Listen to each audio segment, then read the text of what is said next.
சங்கீதம் 17. தாவீதின் விண்ணப்பம்.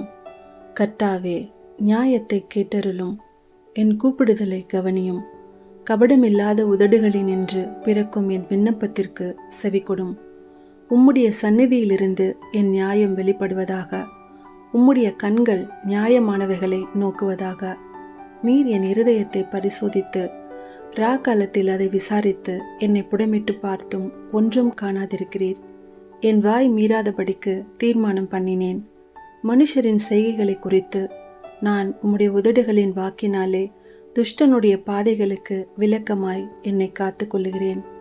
என் காலடிகள் வழுவாதபடிக்கு என் நடைகளை உமது வழிகளில் ஸ்திரப்படுத்தும். தேவனே, நான் உம்மை நோக்கி கெஞ்சுகிறேன், எனக்கு செவி கொடுக்கிறீர். என்னிடத்தில் உம்முடைய செவியை சாய்த்து என் வார்த்தையை கேட்டருளும்.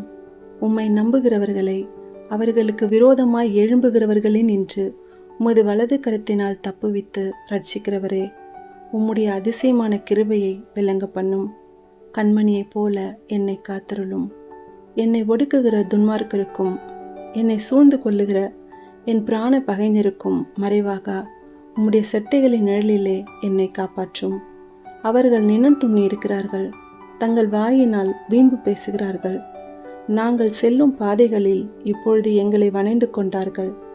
எங்களை தரையிலே தள்ளும்படி அவர்கள் கண்கள் எங்களை நோக்கி கொண்டிருக்கிறது. பீறுகிறதற்கு ஆவலுள்ள சிங்கத்துக்கும் மறைவிடங்களில் பதிவிருக்கிற வால சிங்கத்துக்கும் ஒப்பாயிருக்கிறார்கள்.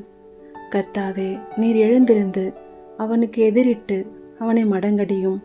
கர்த்தாவே, என் ஆத்துமாவை துன்மார்க்கனுடைய கைக்கு உம்முடைய பட்டயத்தினால் தப்புவியும். மனுஷருடைய கைக்கும் இம்மையில் தங்கள் பங்கை பெற்றிருக்கிற உலக மக்களின் கைக்கும் உம்முடைய கரத்தினால் என்னை தப்புவியும். அவர்கள் வயிற்றை உமது திரவியத்தினால் நிரப்புகிறீர். அவர்கள் புத்திர பாக்கியத்தினால் திருப்தி அடைந்து தங்களுக்கு மீதியான பொருளை தங்கள் குழந்தைகளுக்கு வைக்கிறார்கள். நானோ நீதியில் உம்முடைய முகத்தை தரிசிப்பேன். நான் விழிக்கும்போது உமது சாயலால் திருப்தியாவேன்.